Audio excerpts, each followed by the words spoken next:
Menyambut bulan Februari tahun ini dengan tema To Develop the Gifts, untuk mengembangkan, meningkatkan karunia yang Tuhan berikan kepada Anda dan saya. Di dalam ayat pokok kita dalam 2 Timotius pasal 1, maka diceritakan tentang Timotius yang muda. Kalau kita baca Kisah Rasul 16 ayat 1 sampai dengan 3, maka kita tahu bahwa keadaannya tidak terlalu favorable. Ayahnya adalah seorang Yunani, artinya penyembah berhala. Dan ibunya seorang Yahudi, tetapi menikah dengan seorang Yunani yang tentu saja tidak bisa bersatu. Tetapi Timotius yang muda ini, seorang yang timid. Timid itu artinya agak rendah diri. Tapi puji nama Tuhan, ada Rasul Paulus yang menyebut dia agapetos teknon. Artinya anakku yang well beloved son, putra yang aku kasih. Dan dia berkata, kobarkanlah karunia Allah yang ada padamu melalui penumpangan tangan atasmu. Dan perkataan mengobarkan di sana adalah mengipasi api supaya jadi besar. Dari mulut kita kalau ada api kecil kita bisa padamkan, kita bisa besarkan. Nah demikian juga, sekalipun Roh Kudus Maha Kuasa, Maha Pencipta, tapi Alkitab mengatakan Roh Kudus mudah didukakan, mudah dipadamkan. Karena itu setiap zaman Roh Kudus yang paling kecil pun ucap syukur and develop. Saya ingat pertama kali saya di zaman Roh Kudus, cuma tangan saya bergetar kecil gini. Jadi mungkin voltasenya sangat kecil. Tetapi ketika saya menyerahkan diri untuk menjadi korban yang hidup di hadapan Tuhan, maka kuasa Tuhan mengalir tanpa hambatan. Dan kita lihat apa yang jadi hambatan, cuma satu.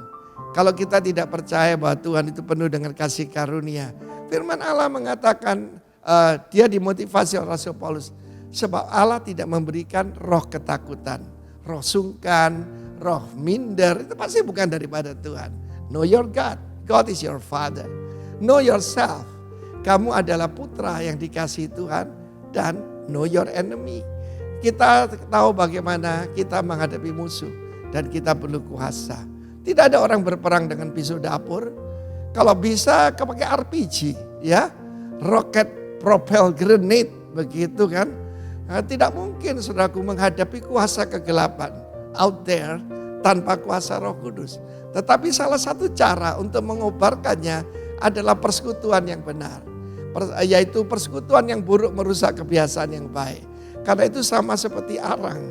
Ya, arang itu kalau cuma satu cepat mati. Karena itu jangan tinggalkan persekutuan. Banyak orang tidak mau kebaktian onsite, rugi sendiri. Ya, di rumah sendiri. Enak di sini Pak, gereja online katanya. Bisa pilih pengkhotbah siapa saja. Tetapi tanpa persekutuan, firman Tuhan mengatakan yang jelas, jangan menjauhkan diri dari pertemuan jemaat. Kembangkan karunia Allah di mana? Di Komsel. Saya mulai pelayanan dengan sederhana sekali, yaitu mulai dengan persekutuan di rumah saya yang pimpin, dan cuma ada 2 orang, yaitu istri saya dan ibu mertua saya.